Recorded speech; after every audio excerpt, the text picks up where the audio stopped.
Hi, good morning, beautiful people. Hi, Grand Rising. It's Jessica Gordon here again, checking in with you all, saying what up, making sure that your inner child is great.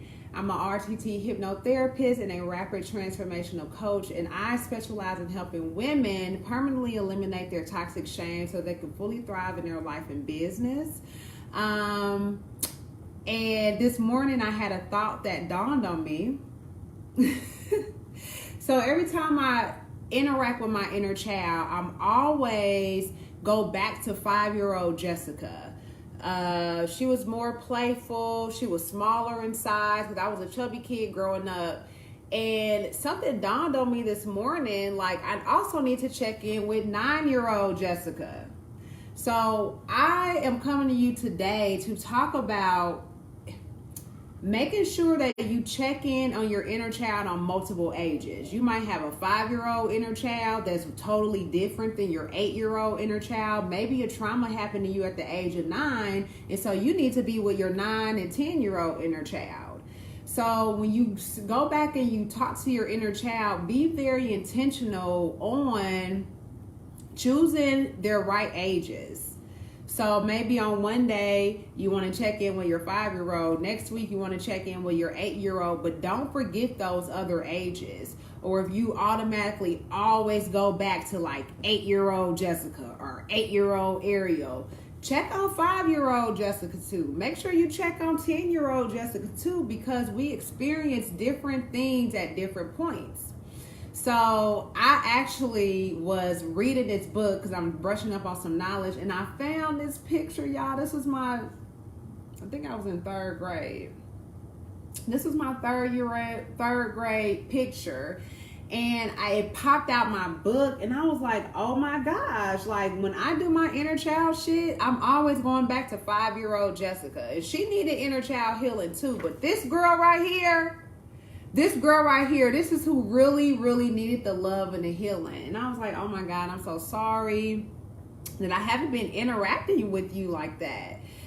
This inner child is a lot more sad. She feels very heavy. She feels like the world of the weight is on her shoulder. With my 5-year-old inner child, she needed some healing too, but more so she needed companionship. She needed someone to be there with her, to have fun with her. But this girl is hurting. She's sad. So I wanted to encourage you that if you regularly talk to your inner child, don't neglect their different ages. Go through in your mind and say, okay, maybe I need to be with 4-year-old inner child. And your mind is going to tell you exactly what and why, what child that you need to go back to. It's going to tell you exactly you need to spend more time over here, or you need to spend more or less time over here.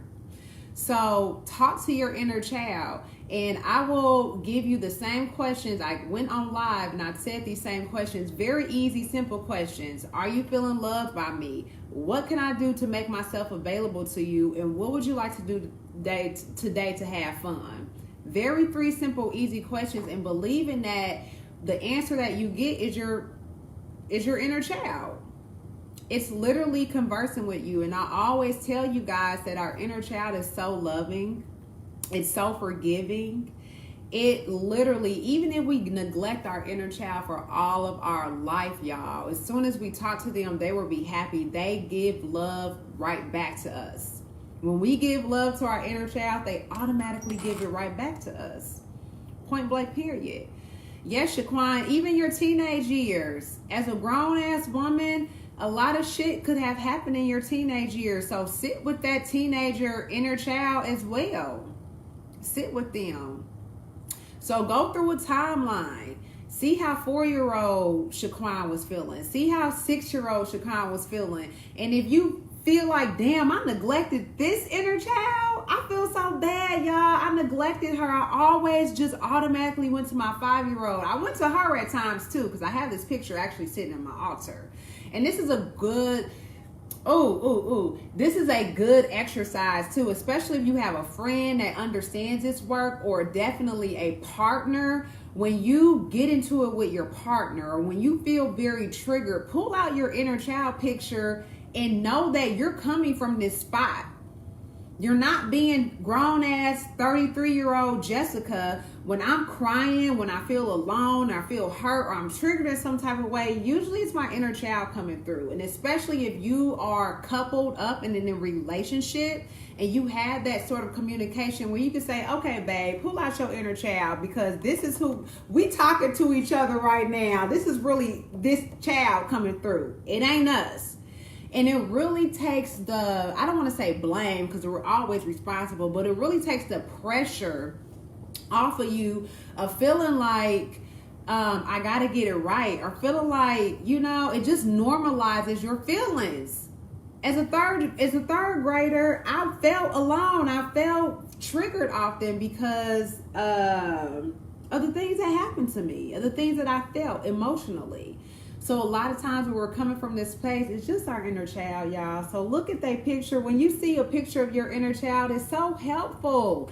I always recommend that my clients or people that come to my workshop bring a picture of their inner child so they can really tap into that and feel that and see that. So when you're triggered, when you are finding yourself in these attachments, or in dead end jobs that you like, why do I keep seeing myself here? I know I'm worthy of more. It's her. It's her coming right on out. So that is my word for today. Don't forget about your other inner child. And when I say your others, I'm just talking about the different ages. If you always go back into your mind, and I think we do it so often when we talk about our inner child, we automatically just have this one image of this inner child in our mind, not knowing that there's a lot more versions of her inner child out there. So don't forget about those other versions, especially the ones that are hurting the most. Find you a picture of your inner child, put it near you, put it on your altar, if that's something that you do. Carry it around in your wallet and remind yourself that a lot of times when you feel those feelings or get triggered or whatever, this is her coming through. Look at her, she's so precious. So that was my word for today. Again, I help specialize in helping you rid yourself of that toxic shame that you feel like is holding you back. I conduct free consultation calls on this. I'm an RTT hypnotherapist and transformation coach, and I will absolutely love giving you more information on my program, how I can help you go from point A to point B to completely thriving, address money blocks, address shame, address childhood trauma. I am that therapist, and I'm damn good at what I do.